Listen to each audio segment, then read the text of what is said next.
नमस्कार दोस्तों, आज हम फिर एक बार नेमीचंद जी के पास में आए हैं जो पशु परिचारक के पद की ड्यूटी पे हैं। एक दिन पहले कुछ बातें हमने इस भर्ती के बारे में की थी कि इसमें क्या क्या करना पड़ता है।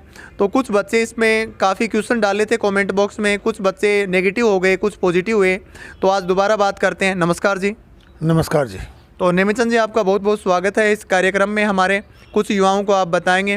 तो एक तो युवाओं का पहला क्वेश्चन ये था कि अभी जो 10वीं पास की जो भर्ती निकली है पशु परिचारक की, इसमें प्रमोशन का प्रावधान है क्या? इसमें अगर 12वीं पास साइंस से हैं तो उसको गवर्नमेंट डिप्लोमा कराएगी। अच्छा। अगर डिप्लोमा करना पड़ेगा अपने पैसे पे। अच्छा। छुट्टियां मिल जाएगी आपको विदाउट पे वेतन, और प्रमोशन हो जाएगा इसमें। अच्छा। और दूसरी बात, अगर डिप्लोमाधारी लगता है और वो अगला ज्वाइनिंग के टाइम डिप्लोमा लगाता है तो उसका सीनियरिटी से प्रमोशन हो जाएगा। कहने का मतलब ये हुआ कि 10th बेस पे कोई बच्चा इस भर्ती में सिलेक्ट होता है तो उसको आगे पढ़ाई करने के लिए गवर्नमेंट छुट्टियां देगी, वो डिग्री करके और प्रमोशन कर सकता है।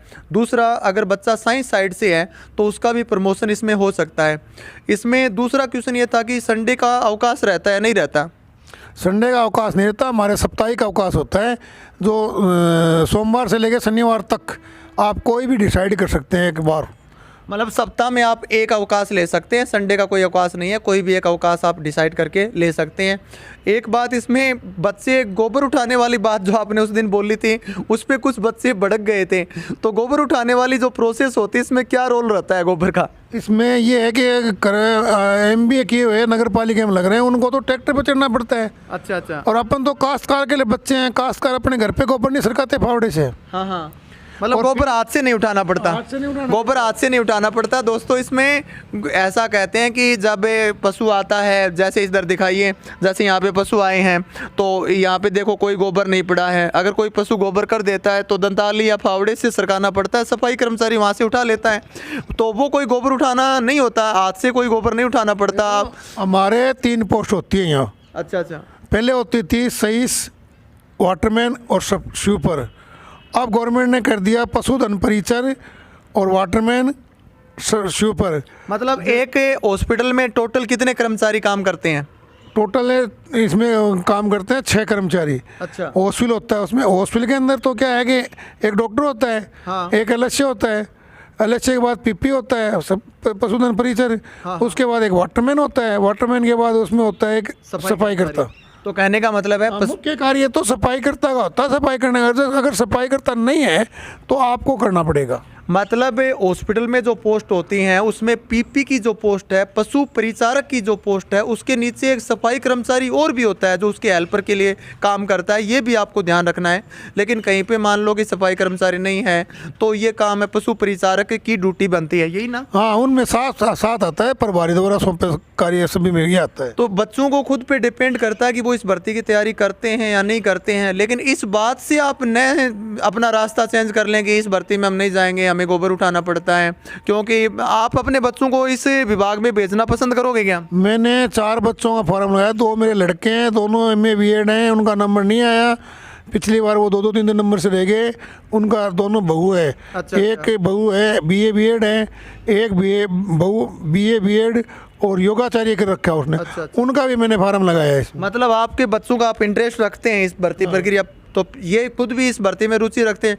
मान लीजिए कि अगले जन्म में आपको कोई ड्यूटी देना चाहे, कोई नौकरी में लगाना चाहे, तो आप इस भर्ती में पसंद करोगे? मैं इस डिपार्टमेंट से बहुत संतुष्ट हूँ। अच्छा। और मैं इसी पोस्ट की भगवान से अरदास करता हूँ, अगर इंसान बनाए तो मेरे को इसी पोस्ट पे लगाना।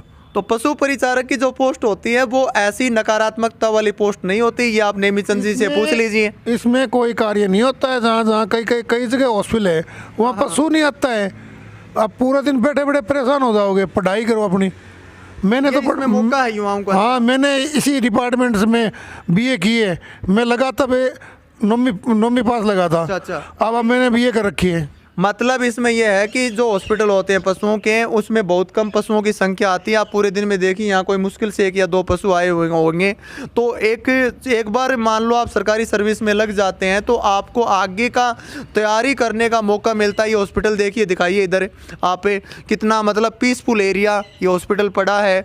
आपकी मान लो इसी हॉस्पिटल में, इसी टाइप के हॉस्पिटलों में ड्यूटी है तो आप बैठ के RAS की, IAS की, कोई भी किसी भी प्रकार की भर्ती प्रक्रिया की तैयारी कर सकते हैं। अब जो जो बच्चे इसकी तैयारी कर रहे हैं, जो रोज़गार चाहते हैं, जिनके माता पिता किसान हैं, जिनके माता पिता मजदूरी करते हैं, खेत मध्यम वर्गीय परिवार के बच्चे हैं, उनके लिए बहुत अच्छी पोस्ट है। वैकेंसियाँ गवर्नमेंट बहुत कम निकाल रही है। तो आप यही कहना चाहोगे?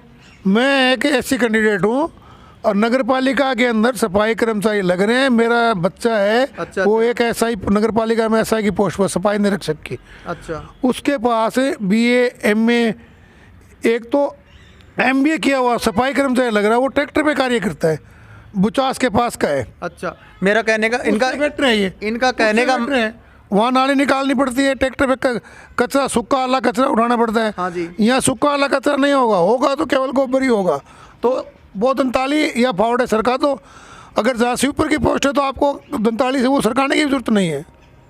तो इनका कहने का मतलब है कि जिस तरह की नकारात्मकता उससे पहले वाले वीडियो पे आई कि गोबर उठाने वाली भर्ती है, इसलिए हम इसका फैसला बदलेंगे, इस बात को लेकर के आप फैसला बदलते हैं तो आपको बहुत बड़ा नुकसान हो जाएगा। बाकी आपकी मर्जी होती है। आप लास्ट में युवाओं को इस नौकरी के कुछ सकारात्मक फायदे और कुछ तैयारी करने संबंधी। हमारे एक, मेरा नाम तो याद है नहीं, उनका श्री माली कहते थे। हाँ हाँ। वो हमारे साथ भर्ती हुआ था। अच्छा। मैं सन 84 अगस्त में भर्ती हुआ था। अगस्त में वो मेरे साथ लगा था और वो चूरू से वीओ की पोस्ट, वेटनरी ऑफिसर की पोस्ट से रिटायरमेंट हुए हैं। तो मतलब पशु परिचारक बनने के बाद में आपने पशुओं का ट्रीटमेंट करना भी डॉक्टर से कुछ सीख लिया गया? डॉक्टर साहब के नीचे काम करोगे आपको सब काम आ जाएगा।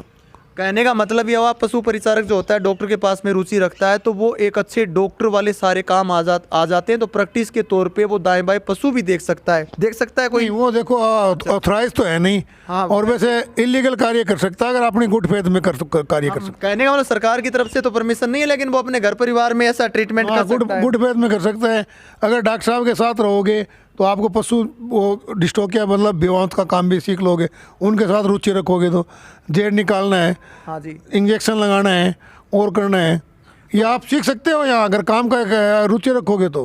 कहने का मतलब है कि पशुओं के डॉक्टर वाले काम भी आपको आने लग जाएंगे। आप अपने घर परिवार में दाएं बाएं किसी भी पशु का अपने नॉर्मल तरीके से थोड़ा बहुत ट्रीटमेंट कर सकते हैं। ये इसका प्लस पॉइंट भी है। हाँ, पिंडी देना, नाल देना, ये सब कार्य इसमें सीख जाते हो।